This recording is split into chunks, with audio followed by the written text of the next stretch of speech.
When did I click on?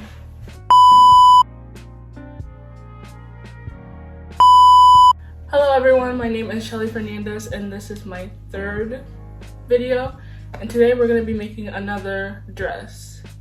So we're just going to get right into it. So what I did was find a pattern on Etsy that I really liked and was inspired by, and drew up like what modifications I would want to make to the dress.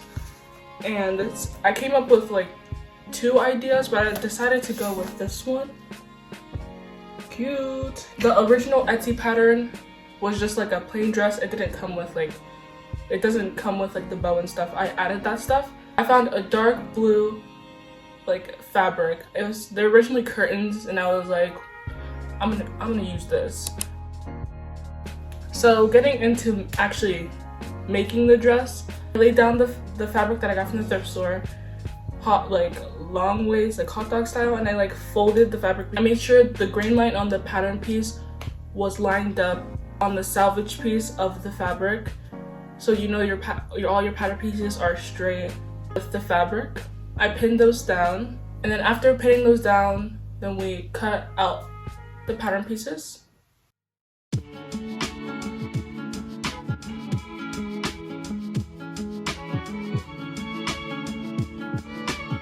So after we've pinned and cut, I lay my pattern pieces out just so I can stay organized and know which pattern pieces go with what while I'm sewing. And then for me, when I sew, I always start with the middle piece and then like move outwards as I'm sewing the pieces together.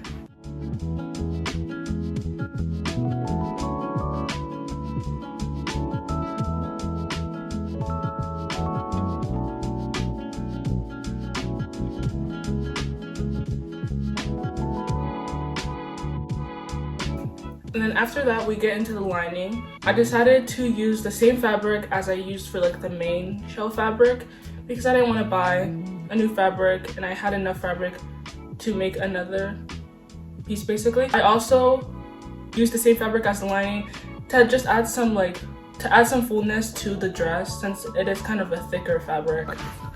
Do it again, do it again, do it again. Okay. So we pin, cut, and sew the lining just like we just did to the main fabric. And then for the lining, I did use like the darker side of the fabric just so I don't get confused on which fabric is like the main one and which is the lining.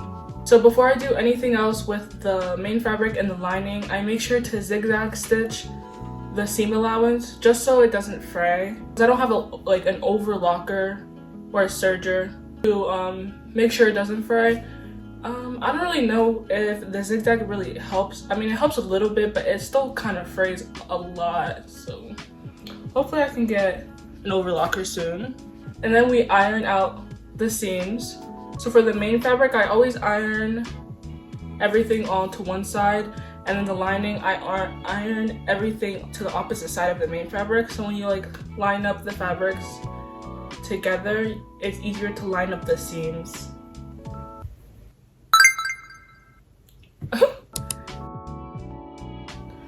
So then we get into the zipper. The zipper is usually the hardest part for me, but this was actually easier than my other zippers I've done, which I think I'm getting better at. So then to actually put the zipper on the dress, I mark where the waist is on the dress first, and then I measure my waist and then calculate how much I need to actually really take in on the dress so the dress would fit me at the waist. Then I pin this then I pin the zipper where it would fit me at the waist measurement that I got. And then we sew the zipper on.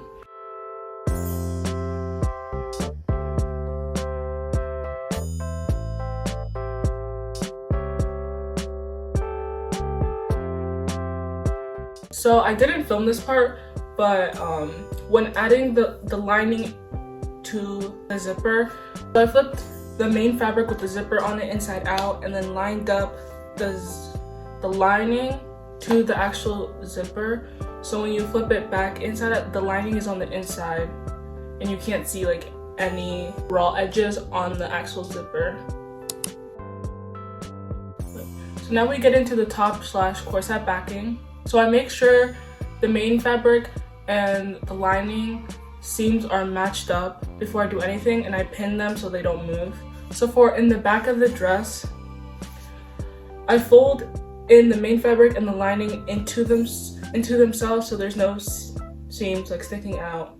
I fold it in enough so the back of it makes like a V, so I can add, so it can be like a corset. There's like enough room so I can actually like lace up, and my back is showing and it doesn't close. Just a disclaimer, for this pattern piece, the corset backing is not in the pattern piece. The original is just like a zipper the whole way down in the back, and the back is like closed. But I love a good corset backing, so as you can tell, literally all my other projects have a corset backing in it. So I decided to add one in this one. It just gives that croquette bow aesthetic that I really like. Then I use a half seam allowance to sew on the back of the corset on the two sides. So next we're going to talk about this like strip that I also added that wasn't in the pattern. I used the hem facing pattern piece that comes with the pattern as like a guide. I like laid that down, I pinned it, but I cut larger than the actual fabric, so I had more room to work with. So I cut two of those out and put the right sides together, and then sewed on the sides and the bottom only.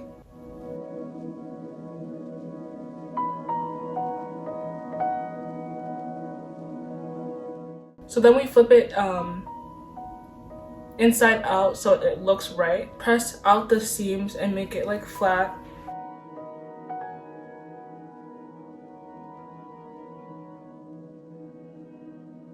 So after that, we take that little like strip, I've been saying strip, and line it up to the top of the dress. This took a lot of like maneuvering. I had to actually shorten the strip so it actually fit on the dress. So then we take the hem facing, and I also had to take that in from the sides, and we pin that to the dress on top of the strip that I put on the dress as well.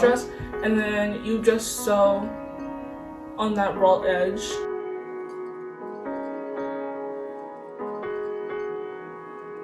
And then I added an understitch to the hem facing, and then we iron the hem facing back so it's not showing.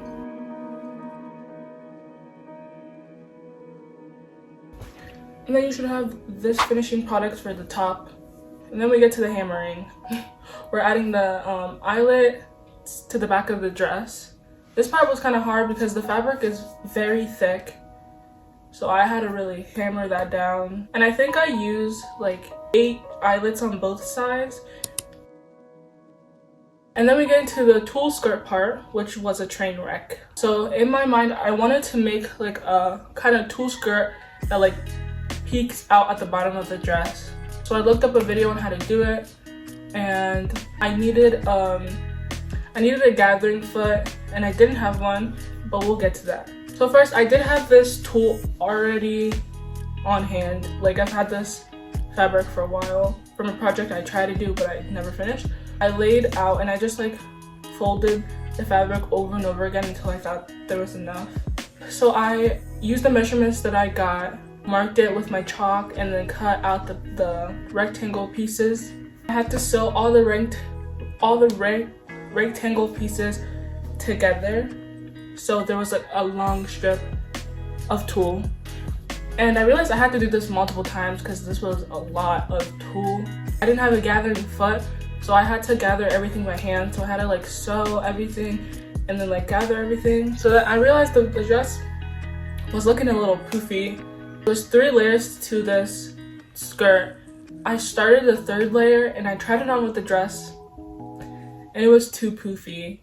This was so frustrating because I already spent so much time on this skirt already. This was like most of why this project took so long, and decided just to use part of the tulle skirt that I already made. So I cut the bottom piece off the whole like of what I had, and I decided just to sew part of the tulle skirt onto the lining. of the dress. So the skirt would still be like peeking out, but it wouldn't be as puffy. Even though I spent a lot of time on that tulle skirt, I'm glad I went with this decision instead. So after all that, we get into the bows. I decided to like YOLO this. So I made a square out of the fabric I already had. I made 2 of them and then I put them together and I sewed the pieces the whole way around. And then I scrunched up so it would actually look like a bow and added like a strip to it to keep it together and sewed that piece on. So for like these like dangly pieces on the bows, I decided to just draw how big I wanted them to be, like on a piece of paper, and I cut that out to use that like a guideline to make those like little dangly pieces, and I think they turned out really well. We sewed the bows onto the dress.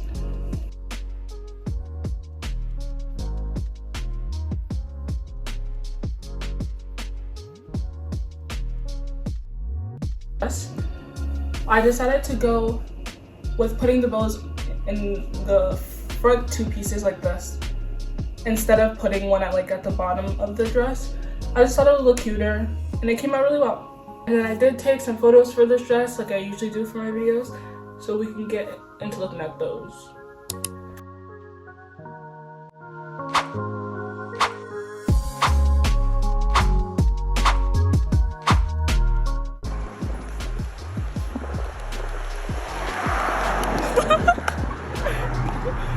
I'm just gonna zoom in on the dress.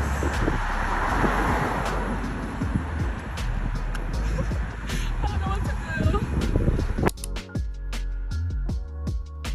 So overall, I'm really happy with the outcome of this dress, even though I was going through it at certain parts, but the hard work paid off. That is everything for this video.